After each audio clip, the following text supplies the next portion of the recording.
Welcome to the first week of our new series for Advent and Christmas. We're calling it Miracles at Midnight. There are times when we all feel trapped in the midnight hour. The night is long, hope feels far away, it's tempting to think you're on your own. A while back, I was dealing with a difficult situation here in this parish, and I'd wake up every night at 1 or 2 in the morning, couldn't get back to sleep. I kept praying, pacing, reading, but nothing worked. And I felt so alone in the dark.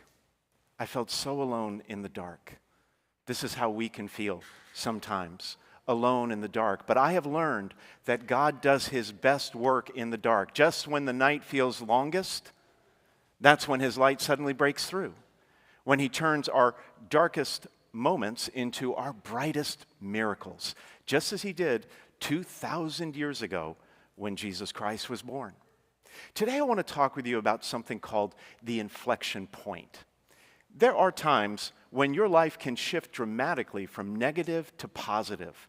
You're in the middle of a dark period, but then suddenly the dawn breaks. The problem is solved. The disaster comes to an end. That's called an inflection point, the moment when everything begins to turn around. You move from a place of fear, worry, anxiety, insecurity, struggle, lack, to a season of strength, from barely surviving to truly thriving. That setback you were dealing with just became a setup for success. A new job after a layoff, or freedom after a long struggle with addiction, healing after a disturbing diagnosis. When you reach that inflection point, that whatever you were going through, it becomes a powerful catalyst for your greatest victory.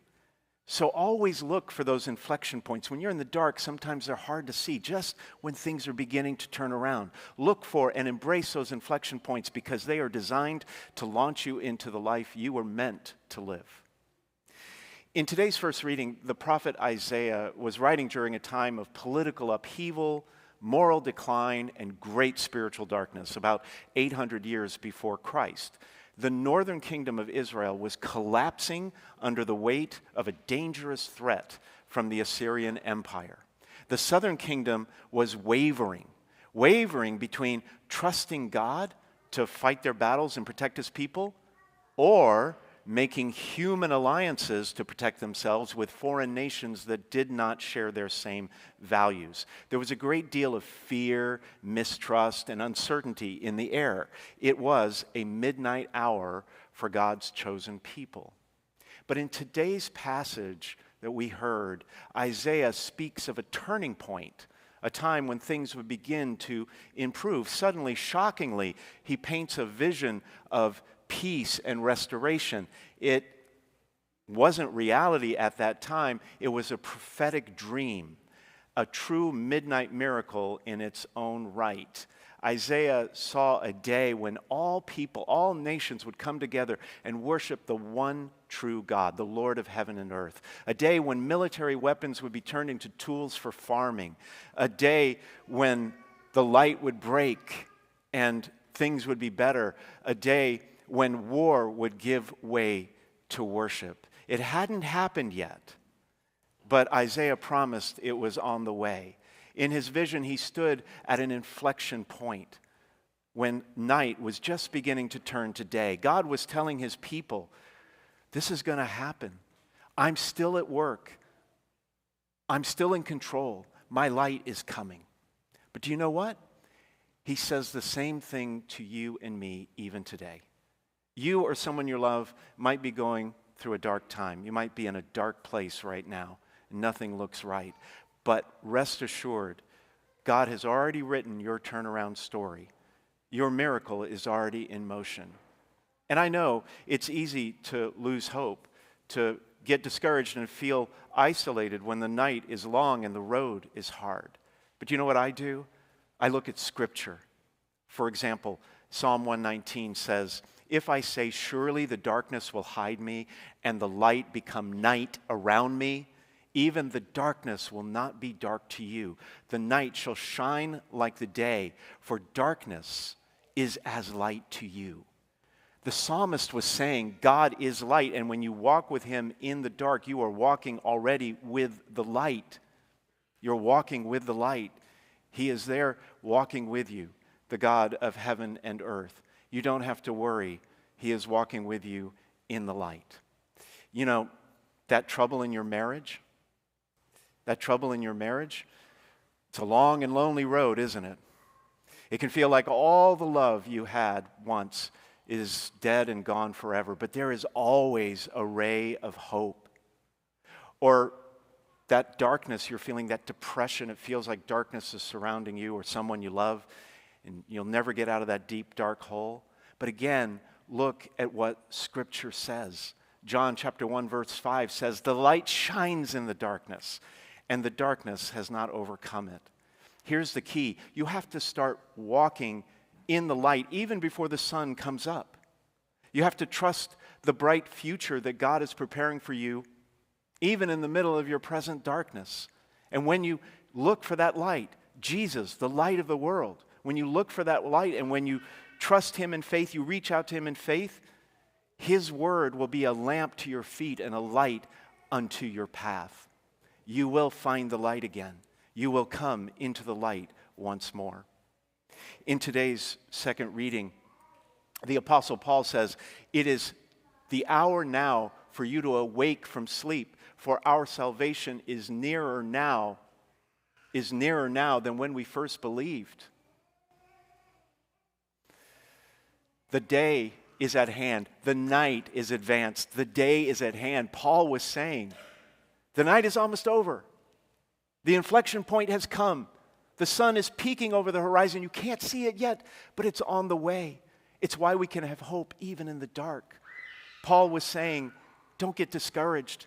Don't go back to sleep. God is about to do something new. No, get up, get ready, get dressed for the new day that's on the way. Throw off the works of darkness. Throw off the works of darkness and put on the armor of light.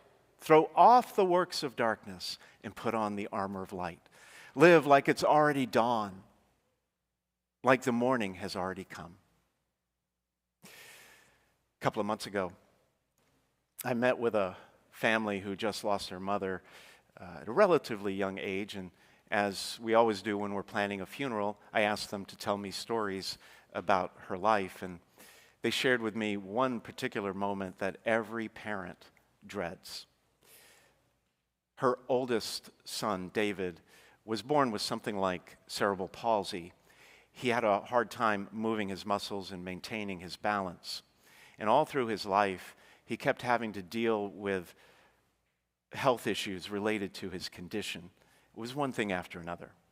And then one day, he developed this blood clot in his pancreas, and it was serious. The doctors operated for hours, but they came back to the family and said, we're sorry, there's nothing we can do. David's organs have already begun to shut down. It's only a matter of time, and he won't even survive the night. Well, his mother and the entire family sat in the waiting room, devastated, as you can imagine, devastated. His mother tried to be brave, but there was so much grief. She kept thinking, how could this happen to my little boy? It was too much, and somewhere in that long, lonely night, she broke down into tears. But what she didn't know was that midnight, the darkest part of the night, had already come and gone. Morning was on the way. See, this is what God always does. He goes to work behind the scenes, even when it's dark outside, even when you can't see what he's doing, restoring damaged relationships, returning lost fortunes, rebuilding broken lives, breaking addictions, working out everything for the good, preparing miracle after miracle, working miracle after miracle, repaying good for evil, repairing what the enemy intended for harm, opening new doors, commanding new victories, healing the sick and raising the dead to new life. This is what God does in the dark, miracles at midnight. But for David's mother, the grief was too much. The pain was overwhelming, and she lost hope. she kind of gave up.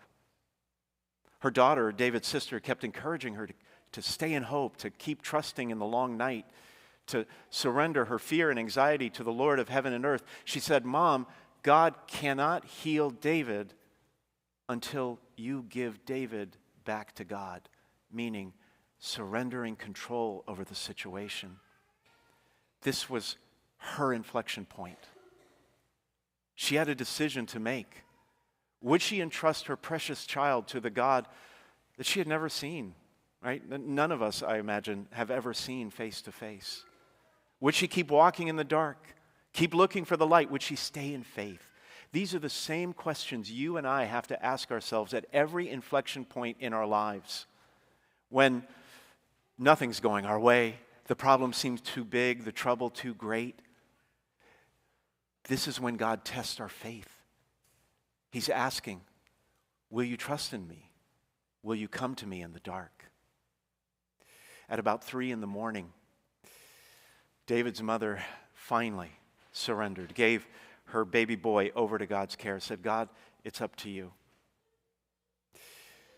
That was her inflection point, and she pushed past it with no sign of hope, no reason to believe. She put on the armor of light. She walked down the long hallway from the waiting room to David's room in the ICU. She stood there next to the bed, and the lights were off. It was dark, silent, except for the whirring of the machines going in the background. In that moment, in the dark, she had some holy water in her purse. She took it out and sprinkled some of it on her son's dying body. It was her last act of faith, a sign that she trusted God with David's future, his very life. Then she walked back down the hall to that awful waiting room, having no idea what would happen next. Early that morning, before the sun came up, David was still alive. The doctors couldn't explain it. They were shocked. They took him back to the operating room, expecting to see more damage to his failing organs over the long night. But instead, they came back an hour later, just as the dawn was breaking over the horizon, and they said, we cannot explain this, but somehow David's organs healed overnight. The surgeon said this, they are as pink as a newborn baby's. Today, David is not only alive, he's healthy, whole, and strong. The key to getting through your midnight hour is being prepared, getting ready spiritually, having that armor of light close to you so that when the night closes in, you won't have to feel around for it, grope in the dark, light a candle. It'll be right there because you are prepared. This is what Noah did in a dark time. He was prepared. God told him to build an ark, an enormous boat, because a devastating flood would come upon the earth, destroying everything, and that ark would save Noah and his family, would save all the animals, well, except the unicorns. I can't explain why they were left out, but anyway, his neighbors must have thought that Noah was crazy, right? Building a ship in the middle of the desert with no body of water nearby? What was he thinking? I can imagine them laughing, shaking their heads, saying, Noah, what are you doing? What are you doing? There's not a cloud in the sky. It's not going to rain. But Noah wasn't crazy. He wasn't panicking. He was preparing. Everyone else kept living their ordinary lives, but Noah believed what God had said and acted on it without any sign or confirmation to prove it. And when the storms came and the floods rose, Noah was ready. He was prepared. In today's gospel, Jesus told his disciples, told you and me, to live like Noah, to be prepared, to stay awake, keep our hearts open and expectant. He said that he would come again one day at a time they would not expect. And he would come like a thief in the night. He wasn't trying to frighten them. He was trying to prepare them. He wanted them to live ready, not worried, waiting and watching, not fearful, because he knew that when we are spiritually awake, when we are spiritually prepared, then any surprise, good or bad, can be a setup for a great miracle. Any turn of events for better or for worse, can be the start of a new beginning. That's why Jesus told his disciples, make no mistake, or something similar to that. He said, be clear about this. If the master of the house had known the hour of the night when the thief was coming, he would have stayed awake and not let his house be broken into. So too, you also must be prepared, because at a time you do not expect, the Son of Man will come. We all face times when life takes an unexpected turn. The darkness surrounds us. We feel lost in the night. But remember this. Jesus once said, you are the light of the world. And that's not just a beautiful metaphor. It's actually a divine design. I learned something in biology long ago. Did you know that deep within your cells, there are these small powerhouses known as mitochondria? They produce what are called biophotons, tiny pulses of light, but they produce millions and millions and millions of them. It's a powerful symbol, a reminder that even at the darkest part of the night, when all seems lost, you're at your lowest point, God feels far away, you desperately need a miracle, you already carry the light within you. The same light that broke through the darkness of Bethlehem's night 2,000 years ago, the light of the world, burns quietly but powerfully in you. It may be small, dim, barely visible, but when you're prepared like Noah, when you're willing to surrender everything to God in the darkness like David's mother, when you stay awake, when you live like it's already morning, your inflection point will come, your miracle will be on the way. Because when you walk with God in the night, you're already walking with the light.